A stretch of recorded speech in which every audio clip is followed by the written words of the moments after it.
हरे कृष्णा. तर या अगोदरचे जे व्हिडिओ मी हिंदीमध्ये काढले, 3-4 व्हिडिओ अपलोड केले. पण आत्ताचा जो हा व्हिडिओ आहे तो मी मराठीत करते आहे, कारण मराठी ही आपली मातृभाषा आहे. हिंदीमध्ये काढायचं कारण एवढंच आहे की ते राष्ट्रभाषा आहे आणि महाराष्ट्राची जी संतांची भूमी आहे त्याबद्दल अधिक माहिती सर्व राज्यांमध्ये किंवा सर्व भारतभर पसरावं यासाठी मी हिंदीत काढत आहे. हिंदी आणि मराठी दोन्हीमध्ये आपण याविषयी म्हणजे भगवंतांच्या धामाविषयी, पंढरपूर धामाविषयी आपण या पुढच्या सगळ्या व्हिडिओमध्ये ऐकणार आहोत. तर चला आपण जाणून घेऊ पंढरपूर धामाबद्दल. पंढरपूर धामाचं महात्म्य काय आहे. तर धाम म्हणजे काय हो? जिथे भगवंत साक्षात निवास करतात त्याला धाम म्हणतात. ब्रह्मसंहितेमध्ये ब्रह्मदेव सांगत आहेत की गोलोक एव निवसत्व खिलात्मभूतः. ज्या ठिकाणी गोलोक, वृंदावन, मथुरा, द्वारका अशा अनेक रसराज श्रीकृष्ण गोपीजन वल्लभ ज्या धामात निवास करतात त्याला धाम म्हणतात. तर सोलापूर जिल्ह्यात स्थान असलेल्या हा पंढरपूर नगरीचा सोलापूर गॅजेटेरियामध्ये अनेक नावं सापडलेली आहेत. पूर्वी त्याला पांडुरंगपूर, पंढरीपूर, पौंड्रिक क्षेत्र, पंडुरंगे, पांडुरंगपल्ली असे अनेक विविध नावाने ओळखले जाते. पण सध्याच्या स्थितीमध्ये या तीर्थक्षेत्राला पंढरपूर हे नाव आहे. दक्षिण भारतातील एक प्राचीन तीर्थक्षेत्र या नावाने सुद्धा प्रसिद्ध आहे. भागवत धर्माचे आद्यपीठ, संतांचे माहेर आणि दक्षिण द्वारका समजले जाणारे पंढरपूर हे भक्त भाविकांचे परम श्रद्धास्थान आहे. महाराष्ट्रातील सोलापूर जिल्ह्यात चंद्रभागा नदीकाठी वसलेलं हे पंढरपूर क्षेत्र आध्यात्मिक राजधानी म्हणून मानलं जातं. पंढरपूर हे भक्तांना का प्रिय असावे? तर अनेक तीर्थक्षेत्रे आहेत. त्या तीर्थक्षेत्रांमध्ये आपण भगवंतांना फक्त लांबून या डोळ्यातून बघतो आणि त्यांच्याशी आपण मनामनातूनच संवाद साधतो. पण पंढरपूर क्षेत्रामध्ये भगवंत विठ्ठल एवढे कृपाळू आहेत ना की ते सर्व लोकांना आपले चरण स्पर्श करण्याचा सौभाग्य आपल्याला प्राप्त करतात. उमा रमा एक सरी, वाराणसी ते पंढरी, पावलो पंढरी वैकुंठ भुवन असे तुकाराम महाराज धन्य उद्गार काढतात.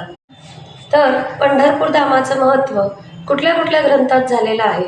तर स्कंद पुराणांतर्गत पांडुरंग महात्म्य नावाच्या ग्रंथांमध्ये उल्लेख आहे. भीमा नदीच्या काठी पौंड्रिक या नावाचे क्षेत्र आणि तीर्थ आहे. त्या क्षेत्रात भगवान पांडुरंग मूर्तिमंत रूपात राहतात आणि हे क्षेत्र अर्धयोजन लांब आहे आणि त्याची रुंदी तदर्थ म्हणजे त्याच्या निम्मी 1 कोस आहे. तर स्कंद पुराणांतर्गत पण त्यांचं वर्णन महात्म्य सांगितलेलं आहे.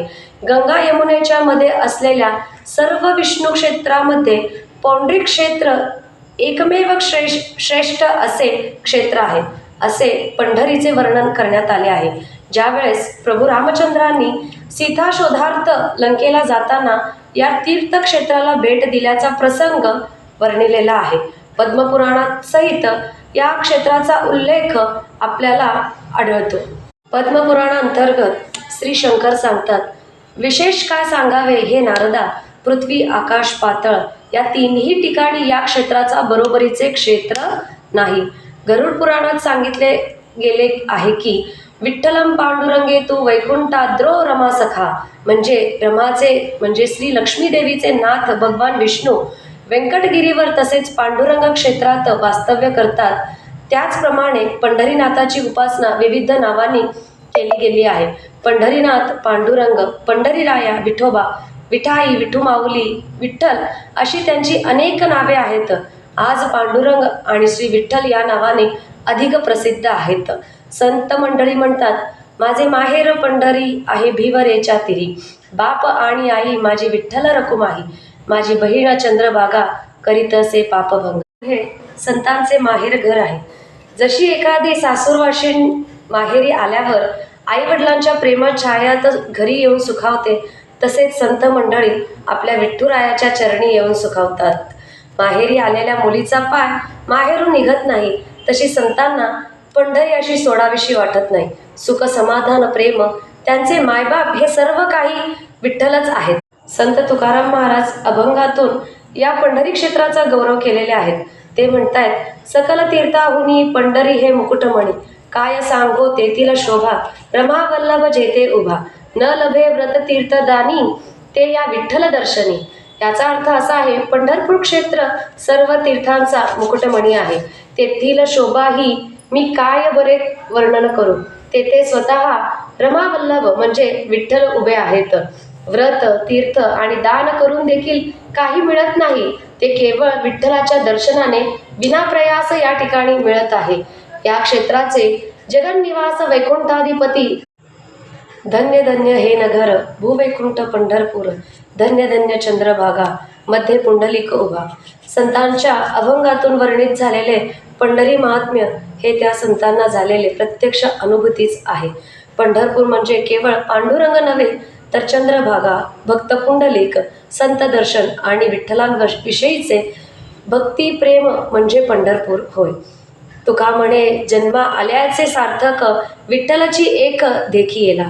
चंद्रभागेचे दर्शन घेताच एकाच वेळी सर्व तीर्थाचे दर्शन घेतल्यासारखे भाग्य आहे. पांडुरंगाचे वास्तव्य असलेले पंढरी पाहताच सर्व पापे दाही दिशांना पळून जातात. तुकाराम महाराज म्हणतात, विठ्ठलांचे दर्शन झाले तर मानवी जीवन कृतकृत्य झाल्यासारखेच आहे. इच्छिताती देव पंढरीचा वास.